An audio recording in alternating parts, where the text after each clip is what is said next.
TV5 News at 11. I was actually lost for words for a moment when I was presented with it. The community is stepping up to help out a local officer shot and wounded in the line of duty. Thanks for joining us tonight. I'm David Custer in for Sam. And I'm Carrie Shaw. Officer Brandon Murray was shot last month, and now that he's recovering, he's about to get quite the vacation. TV5's Andrew Keller has the story from Bay City.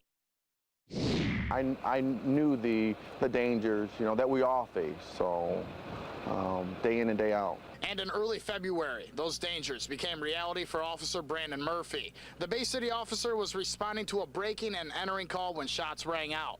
Murphy went down with a gunshot wound to his leg. I thought about my family, obviously, and I thought about how they're feeling right now after they were told of the incident. Murphy spent the last month recovering from the injury. He returned to work on Tuesday. When Officer Murphy was shot, and you think about him and you think about his family. But while Murphy was on leave, Rebecca Menzel went to work. The Bay City paramedic organized a fundraiser to help Murphy, his wife, and their 2 kids. It's a way that we can honor him and we can honor his family and the sacrifices that they do make every day. What started small grew in a hurry. The local branch of the Fraternal Order of Police called wind and jumped on board. We don't know what he's going through exactly, but we know how we would like to be treated if that happened to us. And so as the FOP and even our whole law enforcement community coming together to make that happen, just to make it easy for him. In just a month, people across the state donated more than $4,000 for the Murphy family. Money that will now be used to send them on a week-long vacation to Kalahari Water Park in Ohio. Be able to send him somewhere to just take his mind off everything and relax and enjoy the company of his family. It was just a really nice thing.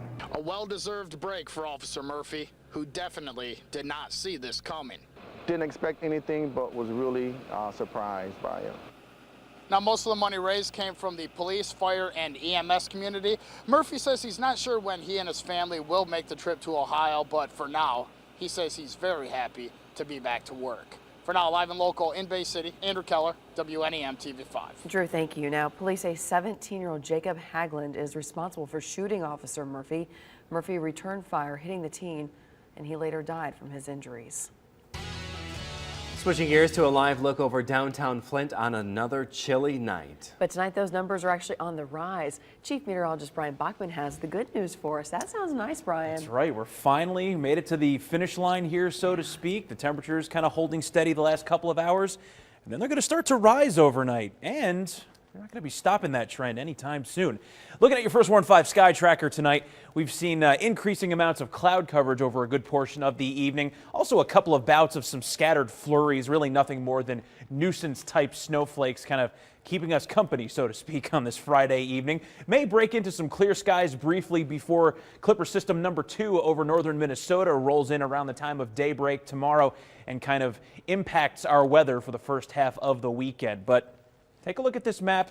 I know no one wants to see all these negative numbers, but the good news is that we're not going to be seeing them again anytime soon. Started the day at 11 below in Caro and a mixture of low single digits and temperatures that were below 0 this morning. 23 is for both Saginaw and Bay City. Wind chills down in the single digits. 22 in Flint under overcast skies. 23 in Midland, also with single digit wind chills.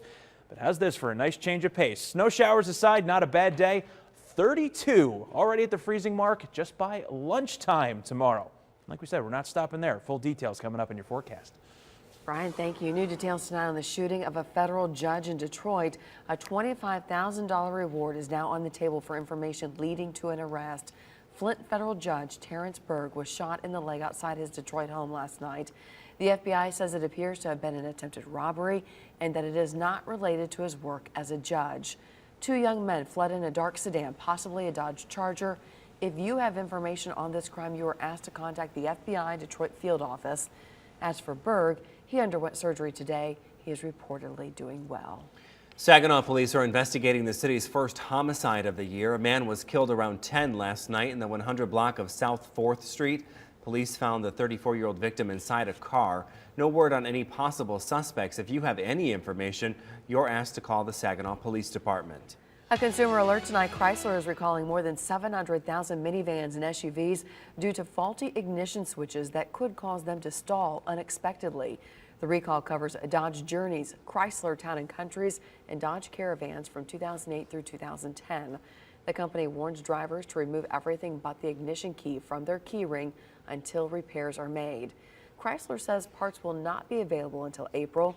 The same vehicles were recalled in 2011 and again just last year, but the fixes did not work. And here's your receipt. Whoa, that's high. Yeah, that's Proposal 1. It's a sales tax hike. It gives Michigan one. Well, you've seen the ads against it. Now hear what supporters of Proposal 1 want you to know. A new ad is set to hit the airwaves telling drivers why they should approve an increase to the state sales tax to help fund road repairs. And the ad is hitting people where it hurts, their family's safety. Meg McLeod joins us live at the social media desk with a look at the new campaign. Meg. Hi guys, the first TV ad urging the passage of a Michigan sales tax increase says our roads aren't just bad, they're dangerous. You see that plywood underneath the overpasses. It's there to keep the concrete from falling on us. What's to keep that from falling down? Or even the whole bridge? We'll pay more for roads that are safer for our family.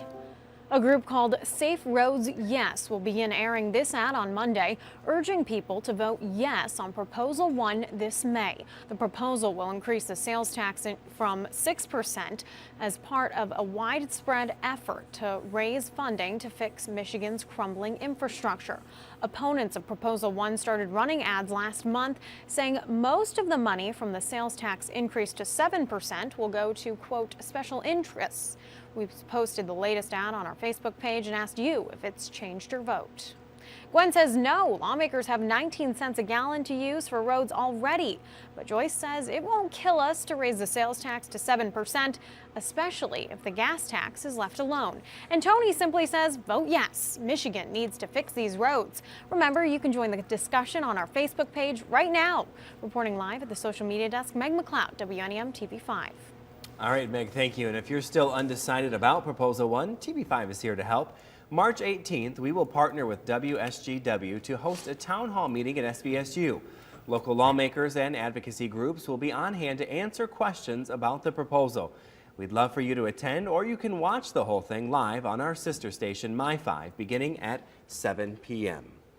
Well, it turns out it's not just people who may enjoy a little mind-altering from time to time. Researchers say they've caught dolphins getting high on purpose, and we have the video to prove it.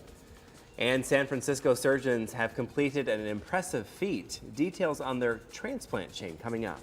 Are you dreaming of summertime? You are not alone. We will show you how some people enjoy the tropics right here in mid-Michigan. That's next.